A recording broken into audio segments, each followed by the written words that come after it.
Hello, everyone, and welcome to Be Careful Out There. I'm Chris. And I'm Kelsey. And today I'm super excited to hear what story Kelsey has for us. But just as a preview for Monday, on Monday I will be covering the story of the JazzCon 4, which is a ship.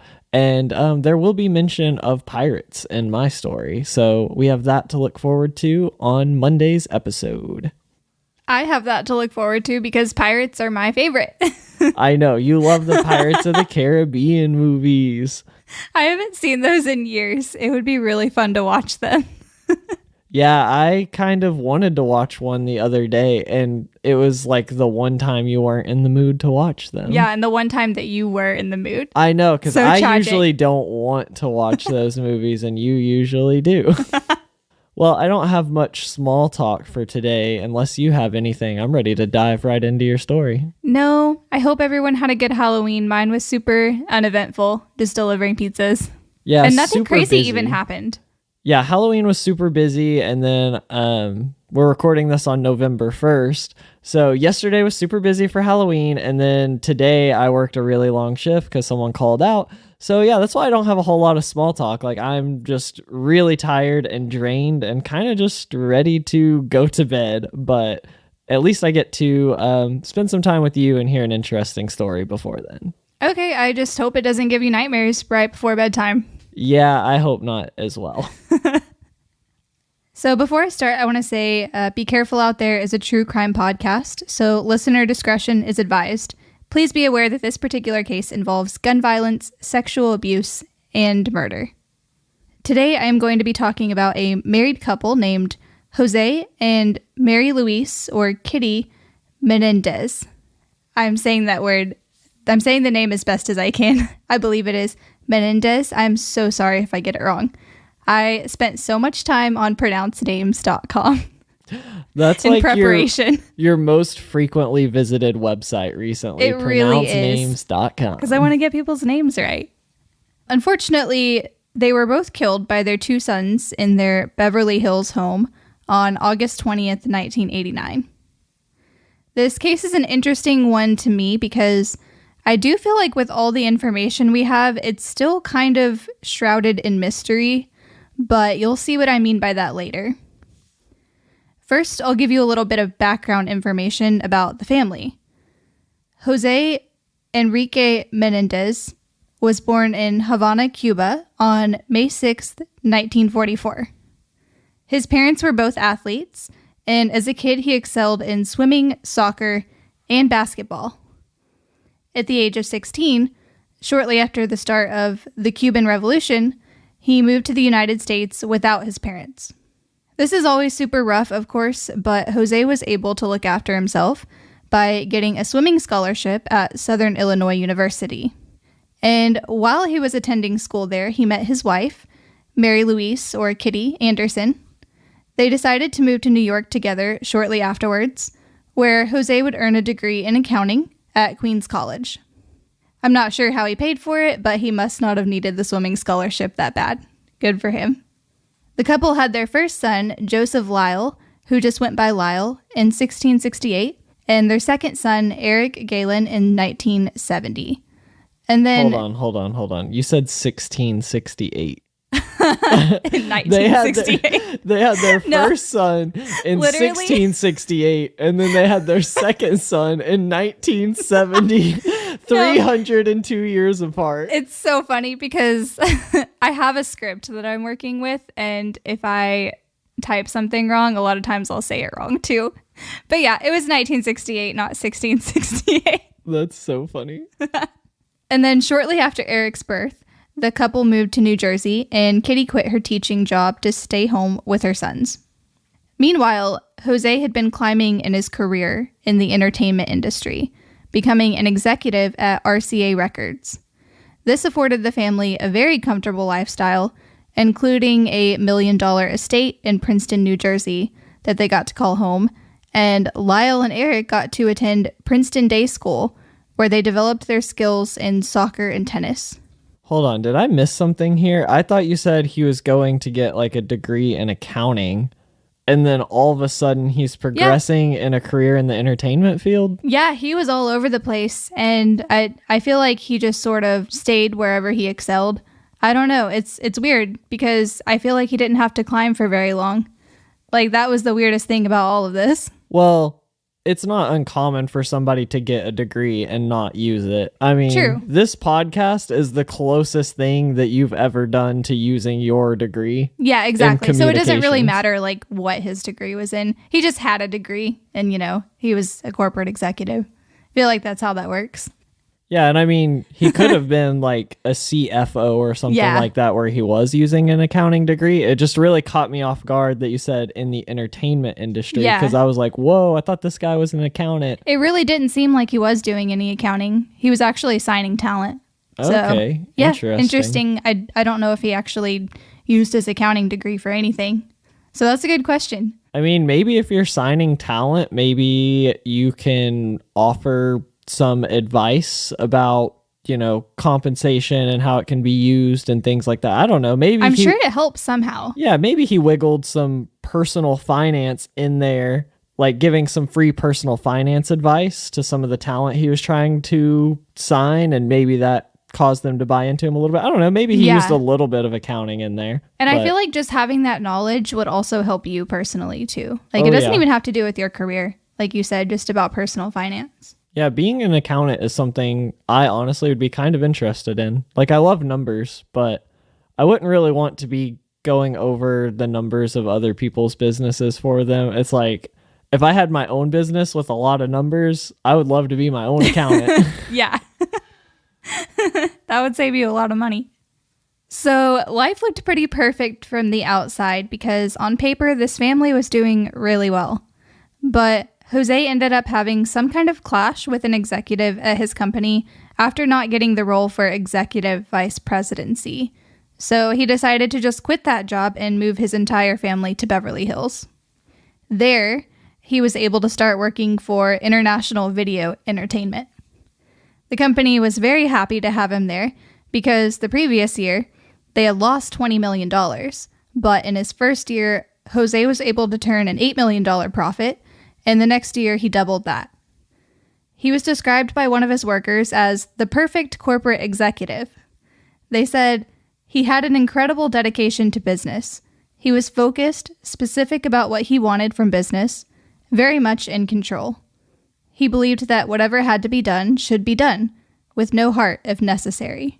Okay, so it sounds like he might be a little cold, but it definitely sounds, just based on that you just read, it definitely sounds like he's putting that accounting degree to work in order to be able to turn an $8 million profit. Like, he's clearly, even if he is mostly signing talent or whatever, he's clearly thinking about the numbers and what this is going to cost versus what it brings in. So I can guarantee you, he's definitely putting that accounting degree to work. When you first asked about that, I wasn't really thinking about just sort of like these profits that he was able to turn. So yeah, that's interesting. Like, that completely slipped my mind. Yeah. I mean, it makes sense that like a production company has to have a CFO. Like, they have to have somebody to look over the finances, and a CFO is an executive. So I guess that's just kind of what I was wondering, is like, if you knew what his role as an executive was in the company and how much that had to do with his finance degree. But yeah, it doesn't sound like signing talent would really be an accounting type thing. Yeah. But I mean, I guess he could have accounting had a lot more responsibilities too than I was aware of. Yeah, and also I guess accounting would have to like sign off on signing talent. God, I cannot talk today.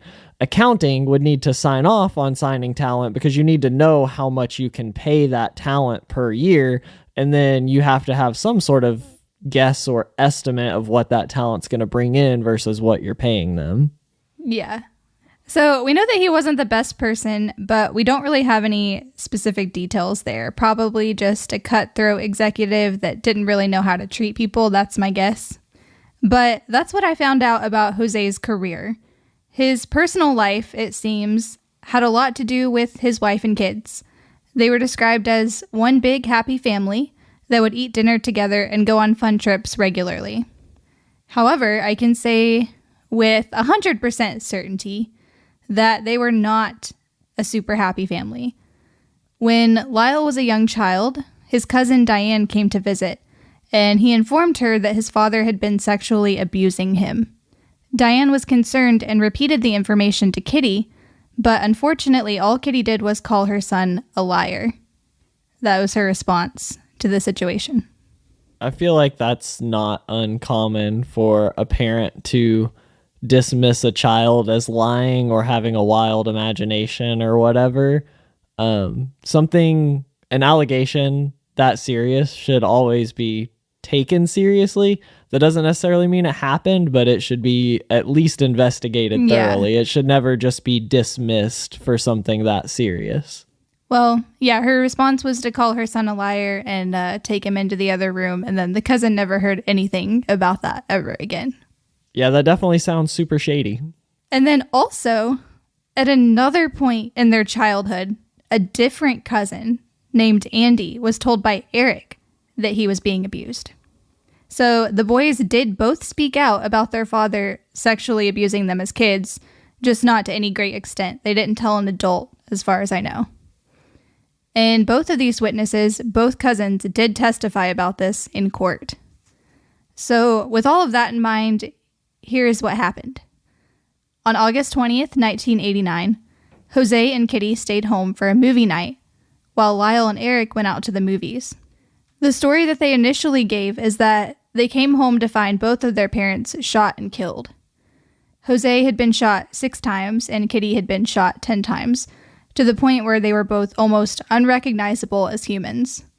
Several people who saw it gave this detail. Well, I'm guessing one of the first things that police officers are going to say when they're on scene, or coroners or whatever, is just that many shots, especially making somebody's body unrecognizable. You hear this with like stabbings too. If somebody's stabbed an outrageous number of times, it's usually something personal, and it's usually someone who knows the victims. Yep. So I bet just right off the bat from this investigation, the police are going to be like, okay, this is somebody who is close to these people. You would think. On the phone with the police, Lyle said, "They shot and killed my parents." He could then be heard saying, "I don't know. I didn't hear anything. I just came home." Then he could be heard saying, "Eric, shut up. Get away from them." So it seems like it was, he was kind of in a panic. He was in shock, or maybe he was trying to make it seem that way. I don't know. Later, a neighbor would say that she had seen one of the boys on the ground, rolled up into a ball and screaming in grief. When the police arrived on the scene, they did not do gunshot residue tests for Eric and Lyle because the 2 boys were not suspects at the time. And yeah, I don't know why they would be at this point. If I was investigating the case, I certainly would have overlooked them as a possibility. Well, I don't know. After doing all the research for this podcast over the last few months, maybe I wouldn't. So just from the fact that there were so many shots fired and they were almost unrecognizable, me personally as an investigator would be assuming like, okay, this is somebody who is close to them. This was a personal attack, and these 2 people are the only 2 people on scene. Why not test their hands for gun residue, because if it comes back clean, then maybe you have cleared them. Also, I don't know how well like washing gunshot residue off works. Like, I don't know if you just like take a shower, like if you can wash it off, or if it takes several days to wear away. I really don't know about that. I don't either. I know nothing about any of that. So I have no idea if they did test their hands for gunshot residue and it came back clean. I don't even know if that would necessarily clear them, because maybe they could have washed it off. I'm not 100% sure. But because they're the only 2 on scene, and it seems to be a clearly personal attack, I definitely would have tested them for gunshot residue for sure. And just think about that many gunshots. Like, it almost seems like they weren't afraid of anyone noticing. Like, almost like they felt comfortable, like being able to get away with it. But the thing is, like, there was such a mess. They would have had to change their clothes and get cleaned up, like, really fast. I don't know. I feel like that's why I feel like I could overlook it, but I'm not a cop. I'm not a detective. Fair enough. So yeah, the boys were not suspected at this time, but the police looked into potential mob activity because of how prominent of a person Jose had been in Los Angeles. And Eric actually pointed the finger at a guy named Noel Bloom. He had formerly been in a family of organized crime, and apparently him and Jose hadn't liked each other due to a business deal that had gone sour. So, makes sense to look into him. In the days following their parents' death, both Eric and Lyle moved around a lot between hotels, possibly to make it look like they were afraid of Noel Bloom coming for them next. However, Bloom denied involvement and nothing else came of this lead. And the police started to become suspicious of Eric and Lyle when they started spending more extravagantly following the death of their parents. And they really did. When the inheritance money came in, they were eating out at nice restaurants, they went on a couple of vacations overseas, they bought some luxury items such as a Rolex, not to mention a couple of restaurants. This extravagant spending, paired with the boys' obvious financial motive for killing their parents, turned them into the main suspects for their parents' murders. Yep, that's definitely some big red flags. Yeah. And the police tried to get a confession out of Eric by putting a wire on his friend, Craig Signorelli, when they went out to lunch together. When Craig asked if he had killed his parents, Eric said no. So that didn't work. But eventually Eric actually did confess, but he confessed to his psychologist, Jerome Oziel.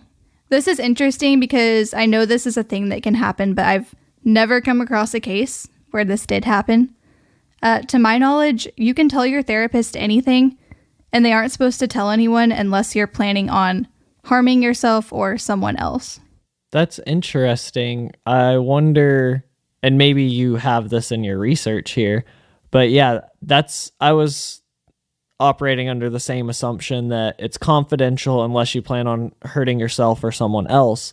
But in this case, where they're confessing to a crime that's already taken place, are they allowed to turn that over to the police as potential evidence? Yeah, so I did look up that distinction, and that does still apply. If you are planning on hurting someone or if you have hurt someone, like, apparently that falls under the same rule. Okay. So if you have hurt someone in the past and you confess that to your therapist, then they can still report that. Okay, good. Because if you confess to hurting someone in the past, but you're not indicating that you're going to hurt someone in the future, like, you still need to be taken away, and punished for your crimes before you have the chance to hurt someone else. So good. I'm glad it works like that. That's how it should work. I just wanted to make sure. So yeah, it seems like his psychologist actually could have gone to the authorities about this, but he did not. What? He told his mistress, Judalon Smith. And then, when they broke up, Judalon was angry with Jerome and ended up going to the police to tell them that Lyle and Eric had been involved in the murders. So the truth did come out, like it usually does. Lyle was arrested on March 8th, 1990, and then shortly after, Eric turned himself in as well.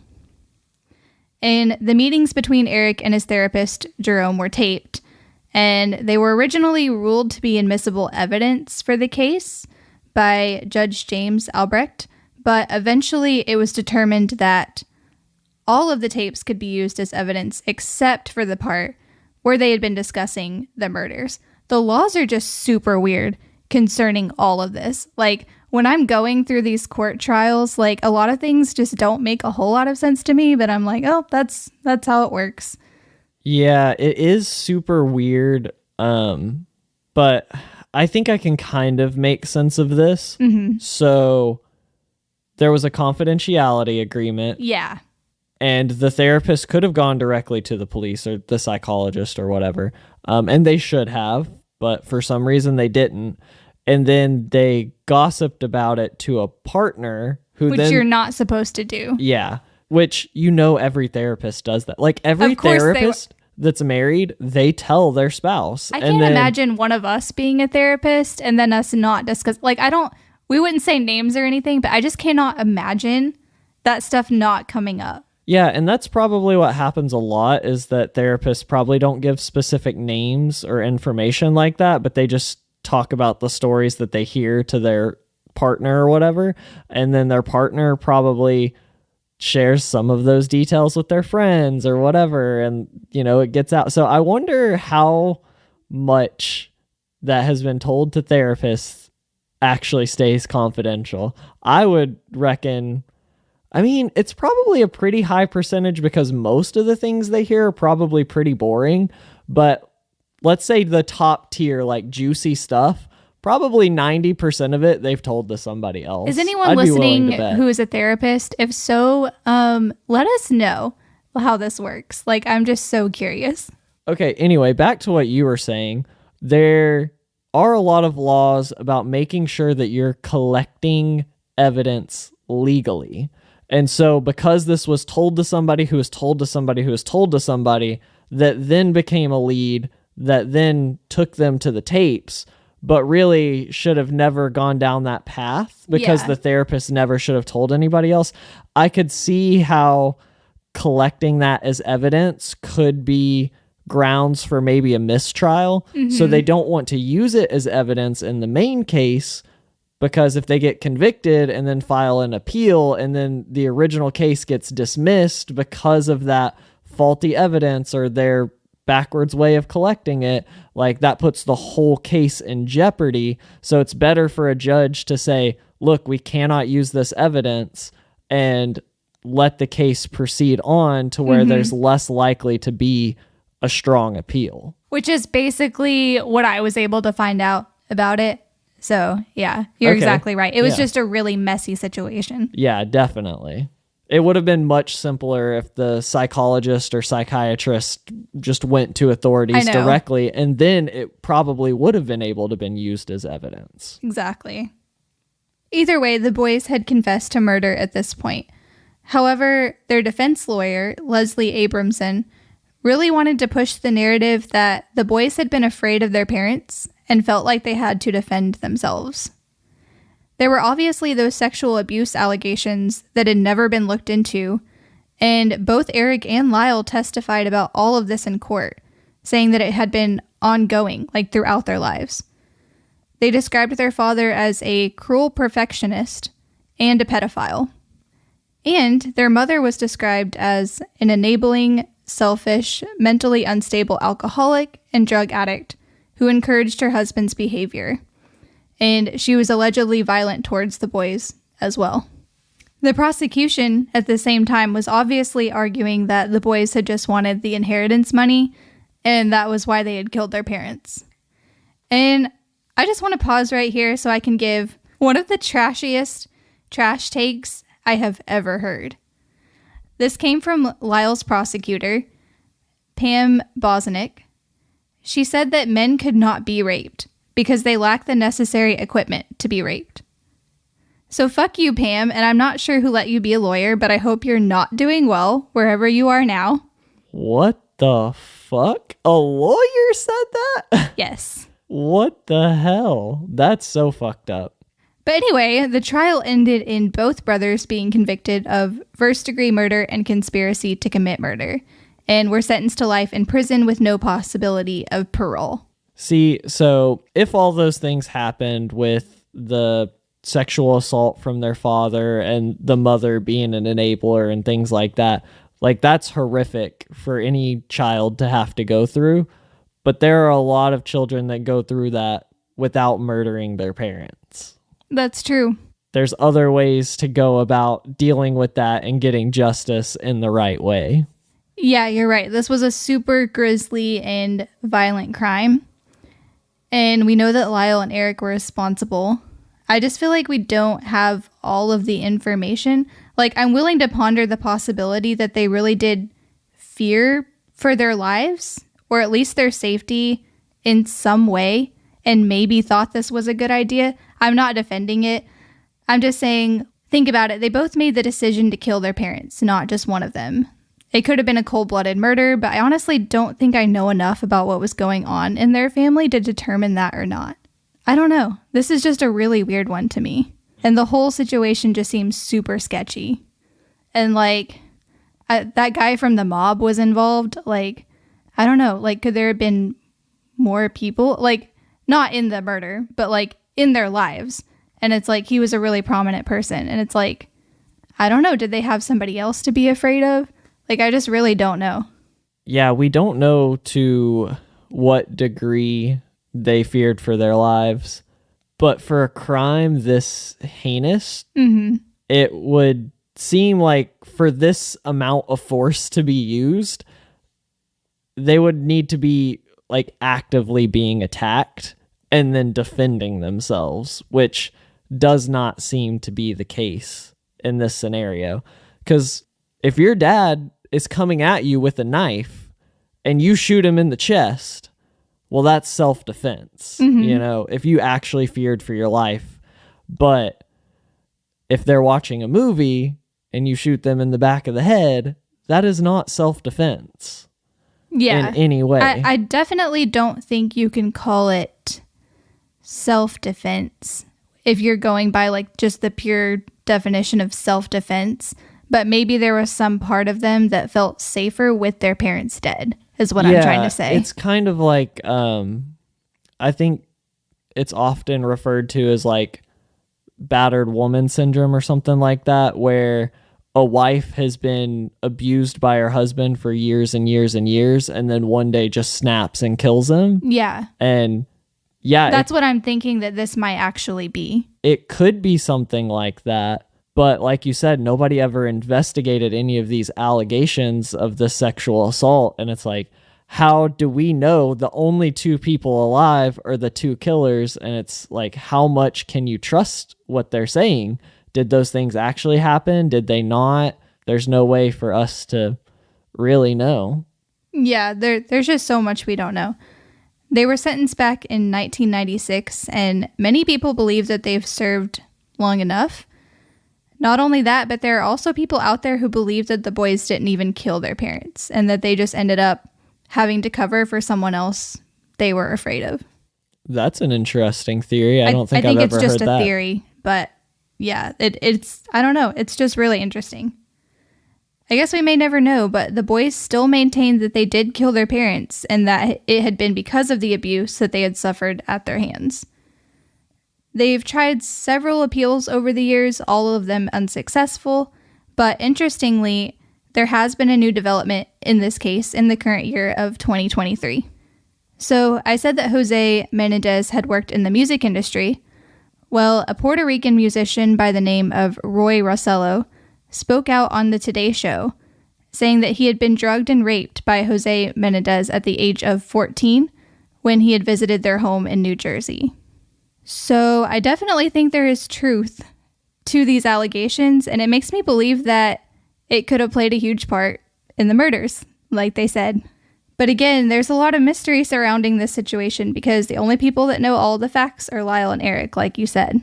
You can literally only form an opinion based on what they have said and what they have claimed. Yeah, you have to do that with the knowledge that they did shoot and kill their parents.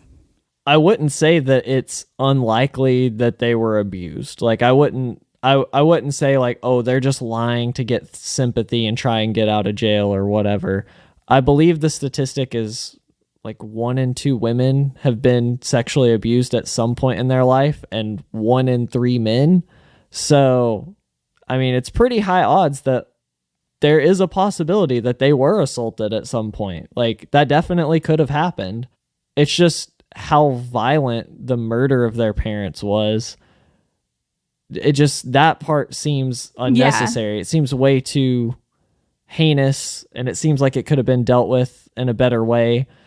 But also with those kinds of things, it's like if you're not in that scenario, you don't understand. We were talking about this on episode exactly. a few weeks ago. It's like if you're not the one in that scenario, you don't understand all the details, the fear, like you just don't know. Exactly. And they were very young at the time as well, younger than us. And so basically what the police have to, or the courts had to try and figure out or decide on was, what were their motives? Were their motives self-preservation, in which case they shouldn't go to jail because they were just trying to save themselves and protect themselves from future abuse?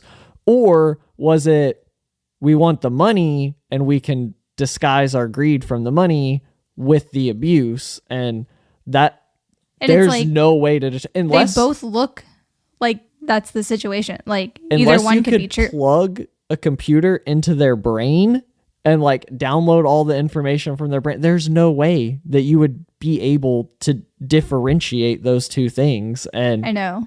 And I'm still stuck on the fact that they both did it together. That is interesting that you said that they both did it together, because you would think in a scenario like this, it would probably be more likely that one of them would snap instead of both of them. But also it could be individually, they were each too scared to do anything about it, but together they had the courage. I don't know. Like, it's so crazy. This story obviously makes you feel bad for the people who were murdered, but then you wonder, were they the bad guys? And then you also feel bad for the murderers. Like, were they sexually abused? Did they do this to protect themselves and now they're spending the rest of their life in jail?